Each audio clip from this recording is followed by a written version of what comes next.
Samsung mengumumkan handphone apa aja yang akan menerima updatean One UI alias Android 15. Jadi Microsoft sudah mulai nyebelin kayak Apple kalau mau cari nomor modelnya harus cari di settingan. Yang ternyata Microsoft Surface Pro ini adalah generasi ke-11 dan Microsoft Surface ke-7. Dalam hal ini hard disk loh ya, bukan SSD. Ini hard disk dengan kapasitas 30 TB. Rumor terbaru tentang Nvidia RTX 5090. Ketemu lagi dengan Pak Levi di channel Gadget Gang. Hari Minggu yang cerah ini kita bakal bawain Flash News. Ya, ada beberapa berita yang melanjutkan dari minggu kemarin. Yang jelas cukup menarik untuk disimak maksudnya. Jadi jangan kemana-mana, inilah Flash News minggu ini.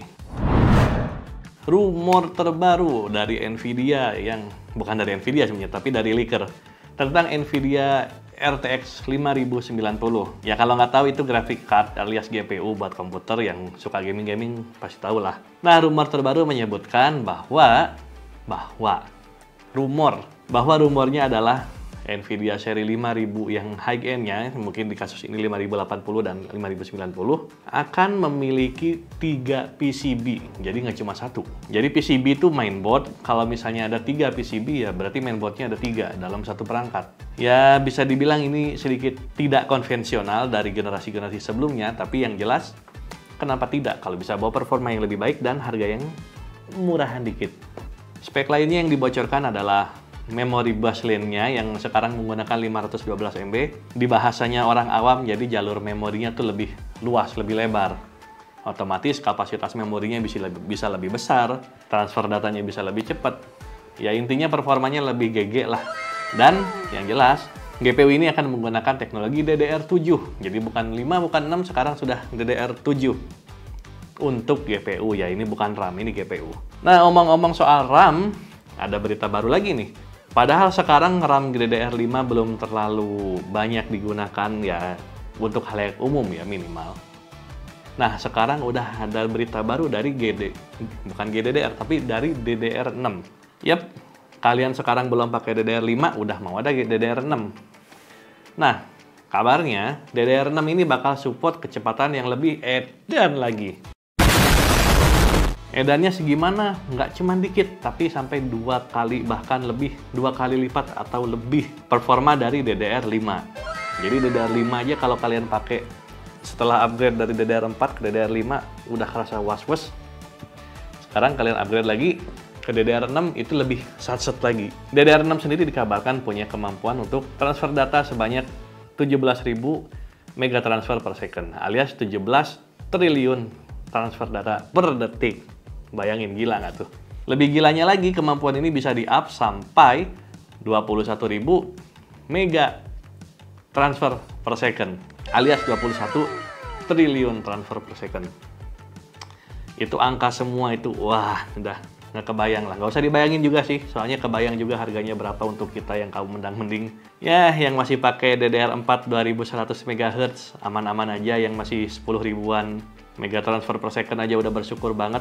Apalagi ini 21.000, gila. Apa daya saya yang cuma pakai DDR4 yang ya cuma 3.000 mega transfer per second kan. Apa sih gitu. Lanjutan dari minggu kemarin beritanya. Masih ingat tentang Cooler Master yang rilis AI Thermal Paste? Nah, Cooler Master memberikan kualifikasi guys. Klarifikasi maksudnya. Menurut Cooler Master, tidak ada penggunaan AI sekali dalam chip itu. Tapi AI itu adalah kesalahan translasi, alias kesalahan terjemahan aja. Ya, karena kalau memang dipikir-pikir, memang nerjemahin dari bahasa Cina ke bahasa Inggris atau dari bahasa Arab ke bahasa Inggris, terutama kalau diterjemahin lagi ke bahasa Indonesia itu emang susah banget. Ada beberapa kata yang nggak ada di bahasa-bahasa itu. Sedangkan Cooler Master sendiri mengatakan bahwa produk thermal paste-nya tersebut adalah thermal paste yang heavy duty alias yang untuk penggunaan berat, yang operating temperaturnya atau temperatur operasinya dari minus 50 derajat Celcius sampai 250 derajat Celcius. Jadi emang luas banget. Nah, jadi memang thermal paste ini emang bukan yang biasa, bukan yang murah-murah, tapi ya nggak pakai AI juga. Jadi all clear ya untuk minggu kemarin, karena Cooler Master sudah memberikan penjelasan. ternyata belum ada AI. Jadi ya sampai sekarang di antara CPU dan cooler CPU kalian masih belum ada AI. Nggak tahu kalau nanti, entahlah. Mulai tahun depan, hard disk berukuran 30 TB bisa jadi udah ada di pasaran loh. Dikabarkan bahwa Toshiba dan Seagate dan beberapa manufaktur lainnya merencanakan akan merilis beberapa produk, dalam hal ini hard disk loh ya, bukan SSD, ini hard disk dengan kapasitas 30 TB. 30 TB, bayangin. Kalian bisa install berapa ratus game di situ coba. Nah, hard disk sendiri walaupun sekarang udah banyak dilupakan, tapi tetap bertahan karena ya emang harganya yang lebih murah dan ya performanya cukup sih, dibilang cukup untuk penggunaan sehari-hari untuk nyimpen data gitu-gitu masih aman. Jadi kenapa enggak? Dengan harga yang lebih murah, kapasitas yang jauh lebih besar, ya selalu ada pasar untuk hard disk kayaknya. Kalau ditanya kenapa nggak dari dulu mereka ngerilis produk-produk dengan kapasitas yang gila seperti ini, ya jawabannya karena dulu teknologinya belum ada guys. Jadi teknologi ini bisa dibilang cukup baru, menggunakan laser dan printing 3 dimensi, sebenarnya bukan printing ya, lebih ke storage datanya 3 dimensi. Jadi kalau kalian tahu dalamnya hard disk itu kan ada piringan-piringan tuh, disknya itu, kasetnya itu. Kalau dulu datanya cuman sepadat ini, secara analoginya ya, kalau dulu datanya cuma sepadat ini, sekarang data yang sama, misalnya ini 10 GB, misalnya ini 1 GB, yang ngabisin ruangan segini, bisa jadi cuman segini. Ini 1 GB yang dari segini jadi segini. Nah itu analoginya kayak gitu. Kalau mau dijelasin panjang-panjang boleh sih, tapi komen aja di kolom komentar, soalnya ini rada ribet ngejelasinnya, harus ada videonya sendiri. Tapi nggak apa-apa, kalau kalian mau nanti kita bikinin videonya. Microsoft Surface merilis 2 laptop baru yang menggunakan nama Surface, yaitu kali ini ada Surface dan Surface Pro. Yap, nggak ada tulisannya itu keberapa nggak, cuman Surface dan Surface Pro. Jadi Microsoft sudah mulai nyebelin kayak Apple kalau mau cari nomor modelnya harus cari di settingan. Yang ternyata Microsoft Surface Pro ini adalah generasi ke-11 dan Microsoft Surface ke-7. Dan Surface ini Surface laptop ya BTW, bukan tablet, ini laptop loh, jangan salah. Yang baru sendiri ada haptic feedback di touchpadnya, jadi ada getar-getarnya gitu. Kalau kalian pakai ada feedbacknya ya, bayanginnya kayak HP kalian lah, ada kan kalau ngetik ada getar-getarnya gitu kalau dinyalain, ya itu namanya haptic feedback. Jadi ada fitur itu. Terus menggunakan layar OLED yang ya makin gede makin berani. Makin berani di sini maksudnya karena ya harganya berani. Ini harga rilisnya $1.000 loh. Ini Surface dan Surface Pro ini. Kalau dirupiahkan ya bisa jadi 18, mungkin 20 juta lebih karena belum pajak lain-lain. Nah, selain bezelnya yang lebih tipis, Surface dan Surface Pro ini juga punya flex keyboard yang bisa dilepas dari layarnya. Jadi ya nama juga Surface kan emang laptop profesional yang fleksibel gitulah. Kalau kita mending ada HP juga udah aman. Kalian tertarik? Silakan rogoh 20 juta dari kantong kalian, karena kabarnya Microsoft Surface ini akan segera rilis di Indonesia juga, katanya. Tapi sejauh ini kita belum ada konfirmasi dari Perindag, jadi nggak tahu itu rumornya benar atau enggak, karena kalau mau rilis pasti udah ada daftar ini itulah, nama juga Wakanda. Tapi sejauh ini belum ada, jadi ya tunggu aja. Berita terakhir datang dari Samsung, ya, alias Samsung. Samsung mengumumkan handphone apa aja yang akan menerima updatean One UI 7 alias Android 15. Jadi kalau kalian nggak tahu, Samsung tuh selalu mempoles Android dengan UI-nya sendiri, yaitu yang disebut One UI. Makanya HP Samsung tampilannya beda dari HP-HP Android yang lain. Nah, Android 15 sendiri bukan dijadwalkan, sebetulnya lebih dirumorkan bakalan rilis bulan Oktober tahun ini. Dan kalau ngikutin jadwalnya Samsung seperti tahun kemarin ya, Samsung biasanya merilis One UI itu sekitar 1 atau 2 bulan setelah Android. Jadi mungkin bulan November atau Desember. Jadi mungkin bulan November atau Desember, yang jelas mungkin masih di tahun ini. Nah, HP-nya sendiri apa aja sih yang bakalan dapet One UI 7 ini? List lengkapnya bisa dilihat di situs Sam Mobile atau beberapa situs lainnya, tapi yang jelas situsnya masih belum fix.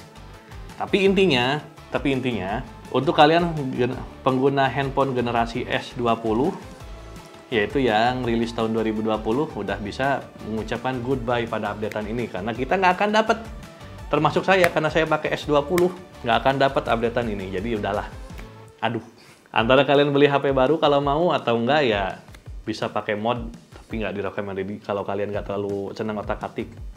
Mending jangan. Kalau kalian pengguna S21 ke atas, karena mulai dari series 2 S21 Samsung berkomitmen untuk 4 tahun update, jadi masih aman sampai tahun depan 2025 masih bisa dapat updatean.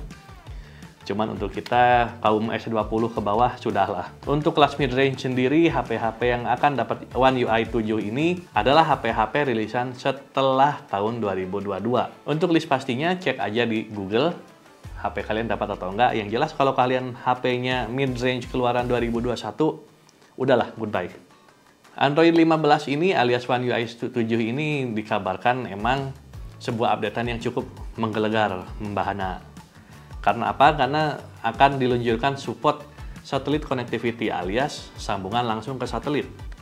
Yap, HP kalian nggak usah connect ke tower lagi, jadi bisa langsung ke satelit kalau pakai perangkat yang memungkinkan. Jadi HP kalian nggak usah connect ke tower-tower yang ada di darat lagi, jadi bisa langsung ke satelit. Ya contohnya kayak ke Starlink yang Abang Elon baru luncurkan di Indonesia minggu yang lalu ini. Jadi kita bisa say goodbye pada nggak ada sinyal karena langsung ke satelit. Kecuali kalau kalian hidupnya di basement mungkin nggak dapat sinyal ya, tetap aja nggak dapat sinyal. Terus fitur lainnya adalah Find My Phone yang menggunakan perangkat di sekitarnya, jadi ya udah seperti produk-produk Ipong yang menggunakan ipong-ipong di sekitarnya untuk menemukan perangkat yang hilang. Lalu ada partial screen share, yaitu kita bisa membagikan tampilan layar kita dengan orang lain, tapi bukan seluruh layar, tapi cuman aplikasi tertentu aja. Ya, kalau kalian tahu itu mirip-mirip sama di Discord, kalau kalian streaming tuh kan ada pilihannya, ada aplikasinya itu doang yang di stream. Nah gitu dah. Nah rumornya juga bakalan ada battery health, jadi ya mirip-mirip sama Ipong untuk menampilkan kesehatan baterai kalian yang pastinya bakalan semakin jelek seiring berjalannya waktu. Nama juga barang dipakai, wajar.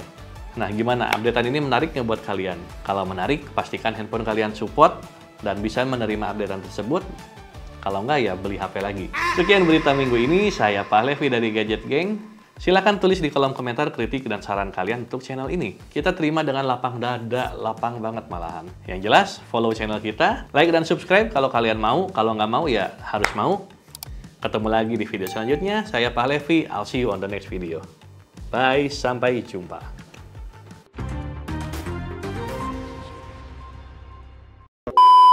Kalau dulu kan datanya cuma 2 dimensi itu, cuman aduh, ngejelasinnya kumaha.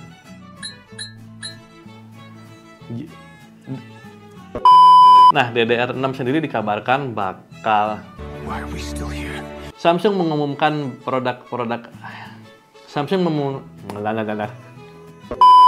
lalu ada partial screen. Ya udah. Like dan subscribe kalian kalau udah.